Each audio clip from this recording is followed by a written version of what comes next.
E agora vamos ao comentário de economia com o Denise Campos de Toledo.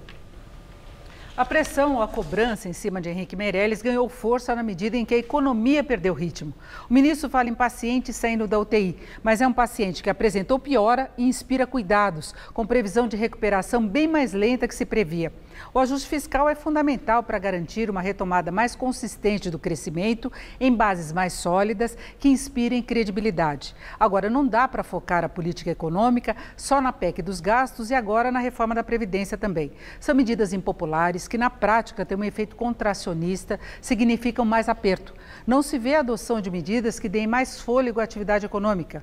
Não falo de medidas populistas como as que eram lançadas no governo anterior apenas para garantir resultados de curto prazo, como isenções tributárias, aumento de programas sociais, corte irresponsável dos juros ou a gastança sem limite, que está na base da atual crise. Nada disso. O governo poderia ter acelerado, por exemplo, as concessões de infraestrutura, transportes, estabelecido condições para facilitar a renegociação de dívidas de empresas e consumidores com o sistema financeiro, lançado alguma política para estimular exportações, ações de maior efeito e visibilidade. Não adianta alterar as regras para a compra de imóveis se os interessados estão sem condições financeiras ou com receio de assumir dívidas. Até a política de juros do Banco Central está sendo cada vez mais questionada.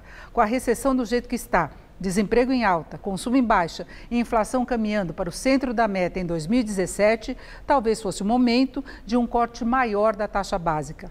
Claro que houve surpresas que não estavam na agenda, como a grave situação financeira dos estados, que vai exigir agora medidas urgentes de contenção de despesas e outros ajustes, o que também pesa na atividade, assim como a eleição de Trump nos Estados Unidos, que trouxe mais incertezas em relação ao cenário global, impondo maior cautela.